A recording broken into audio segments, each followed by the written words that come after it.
Matthew Farnsworth, je suis très heureux de vous rencontrer, même si c'est par écran interposé, puisque vous êtes au Québec et que moi je suis tout près de Mons, à Bruxelles, pour enregistrer ces petits portraits des participants au Salon du Livre de Mons, qui a lieu le 23 et 24 novembre, et auquel participent les auteurs francophones qui appartiennent à cette association internationale Rencontre des auteurs francophones dont vous êtes. Alors, Exact. je me permets de commencer par votre nom. Alors, comme il s'agit d'un pseudonyme, je suis toujours très attiré par les pseudonymes. Comment est-ce que vous avez choisi celui-là plutôt qu'un autre? C'est une excellente question. En fait, ça remonte à mon premier roman qui avait comme sujet principal Isaac Newton et une partie de l'histoire de l'Angleterre. Et mon éditeur, à l'époque, croyait qu'il pouvait y avoir un problème d'appropriation culturelle si c'était un nom francophone qui apparaissait. Alors, il m'avait suggéré quelques noms anglophones. Puis finalement, ce que j'ai choisi, c'est un nom qui vient un peu de mes ancêtres. Mais une partie de mes ancêtres du côté de ma mère venait d'Angleterre. C'était des Farnsworth. Et les circonstances les ont amenés en Nouvelle-France, où est-ce que le nom de Farnsworth est devenu Faneuf. Ma mère était une Faneuf, alors j'ai choisi Farnsworth pour la cause. Alors là, c'était donc pour le premier, votre premier roman, qui Ouais. est un roman, une fiction historique autour de Newton. Le titre complet, Newton, la science du complot. Alors, je ne sais pas, est-ce que après ce premier livre qui est paru en 2012, vous êtes resté dans les romans dans la veine de la fiction historique? Oui, mon deuxième roman est aussi un peu dans la même veine. Et en fait, se déroule à peu près à la même époque que le premier, donc dans le 17e siècle. Euh, la raison pour laquelle j'ai choisi le 17e siècle, c'est que je trouve que c'est une époque charnière où est-ce que, disons, socialement, le surnaturel avait encore prenait beaucoup de place un peu partout, mais on commençait à voir éclore différentes nouvelles idées, une nouvelle vision du monde avec plein de savants, dont Galilée, ensuite Newton. Donc, je trouve que c'est une période qui est intéressante et c'est ça. Donc, mes deux premiers, mon troisième aussi, là, qui devrait sortir au printemps, va se situer à peu près à la même époque. D'accord. Alors, écrire une fiction qui se fonde et qui a pour cadre des événements historiques implique un travail qui parfois peut contraindre l'imagination libre si le roman est purement imaginaire, avec des lieux, des personnages imaginaires. Comment est-ce que vous organisez le travail de documentation pour environner la fiction de la réalité historique sur laquelle elle s'appuie? Oui, exactement. Il y a beaucoup de recherches qui doivent être faites. Et ça à divers niveaux, tant les considérations cosmiques que les trivialités du jour le jour. Mais essentiellement, par exemple, si on fait intervenir des événements qui ont réellement eu lieu, il y a un gros travail de réconciliation. Et puis, dans mon premier roman, par exemple, ce que j'avais fait, c'est que j'avais utilisé des événements qui se sont produits dans la vie de Newton, là, des choses qui sont documentées, qui sont très connues. Et, mais ce que j'ai fait, c'est que je les ai déplacés un petit peu dans le temps pour satisfaire d'autres événements qui étaient plus centraux à l'intrigue principale. Mais ce que j'essaie de faire quand je fais ça, c'est que je laisse des notes explicatives en fin de roman pour dire, ah oui, oui, oui, vous allez peut-être être surpris par certaines révélations, mais en fait, c'est ça, je le fais de façon systématique. Là, donc, déplacer des choses. Dans mon deuxième, le plus récent, j'ai pas vraiment eu besoin de faire ça. Les choses sont tombées en place à peu près comme je voulais. Et d'où vient ce goût que vous avez pour l'histoire qui vous a poussé à écrire des romans historiques, quelle que soit la période? Vous nous avez expliqué votre intérêt pour cette période-là, mais sur le fait de partir d'éléments historiques, vous êtes historien, vous avez une passion pour l'histoire de manière amateur, je dirais, sans que ce soit péjoratif. Ouais, ouais. Non, en fait, c'est ça, j'ai pas du tout de bagage en histoire. Euh, j'ai une formation en génie, mais c'est ça. Je dirais que à partir d'une certaine époque, je me suis intéressé, disons, en dilettante de certains moments d'histoire. Donc, j'ai lu sur... d'abord, j'ai commencé avec des romans historiques, là, de James Michener, Edward Rutherford,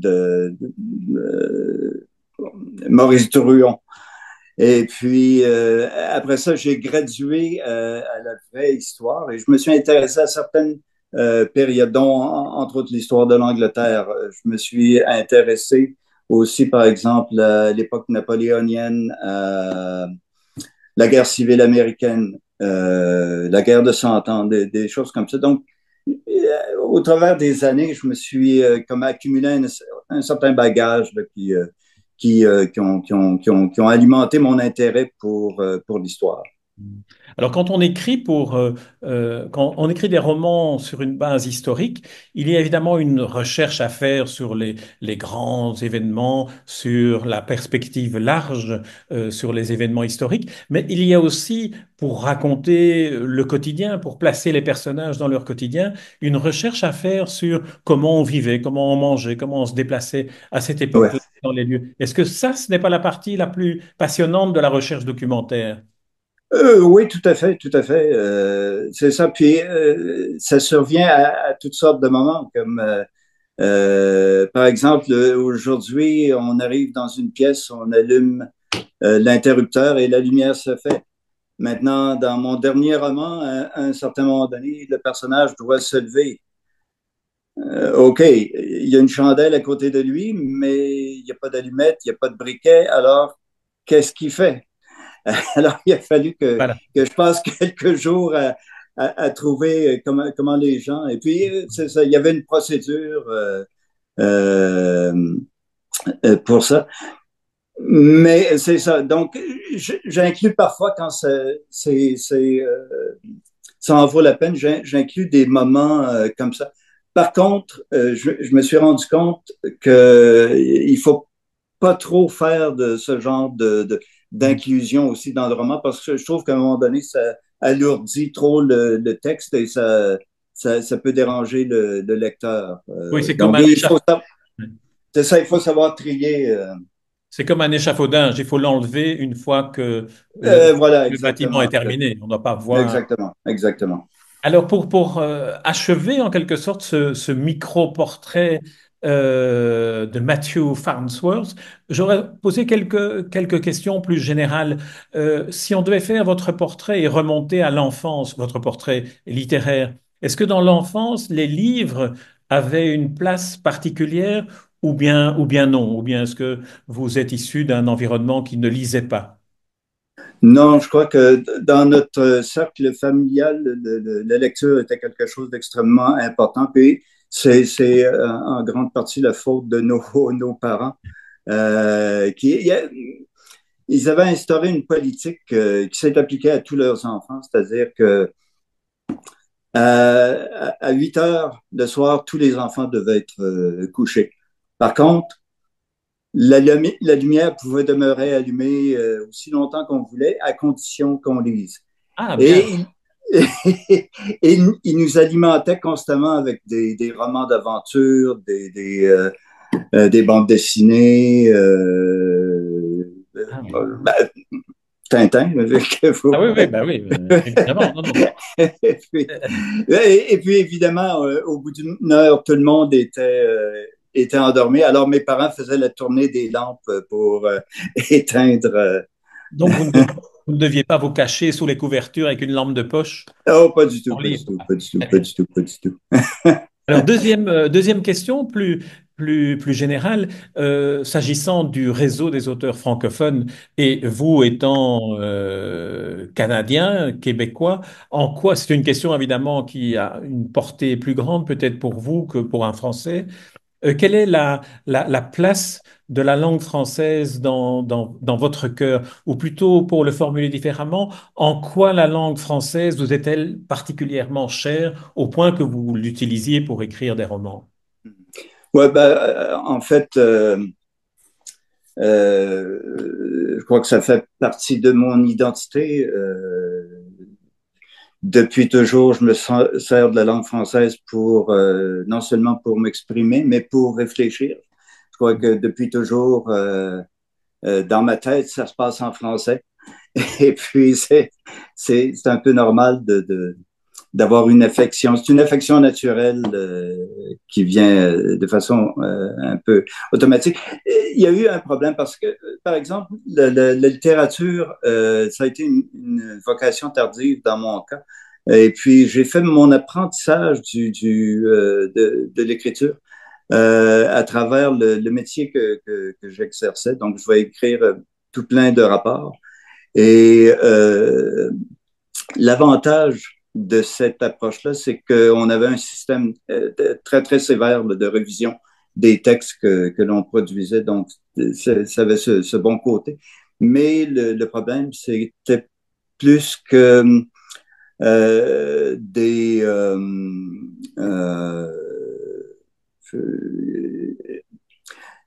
comment je dirais ça? Il a fallu des... Entre autres, par exemple, j'ai écrit énormément en anglais. Et Fallait à, revenir à part- la langue française pour... c'est ça, à partir du moment où je me suis mis à écrire de façon professionnelle en français, il a fallu que je désapprenne beaucoup de choses. Et j'ai encore ce problème-là. Là. Je suis obligé de revoir mes textes de cette façon pour empêcher qu'ils s'incluent des anglicismes ou des tournures de phrases anglaises. Alors, Mais une question que je vais poser pour terminer et que je poserai à tous les participants des rencontres des auteurs francophones qui viendront au Salon du Livre de Mons, c'est quelle est pour vous, et il ne faut pas me faire une grande théorie littéraire, mais simplement spontanément, comment vous réagissez à cette question-ci? Quelle est pour vous la fonction de la littérature aujourd'hui, du livre, du roman, de la nouvelle, de la poésie? ouais. Ben, je crois que en fait, la littérature, le livre a toujours été utilisé pour décrire et illustrer la condition humaine. Je crois que, en fait, dans les derniers 20 ans, on a vu beaucoup de bouleversements sociaux, beaucoup de bouleversements démographiques. Et puis, je crois que la condition humaine peut changer, mais je pense que la fonction de la littérature va demeurer la même. Et en fait, j'espère que ça va demeurer la même. La seule chose que j'ajouterais, c'est que l'avantage de la littérature, c'est souvent de pouvoir tester des idées intéressantes avant qu'elles ne se réalisent dans la réalité. Donc, je pense que ça serait peut-être ma vision sans faire trop élaboré.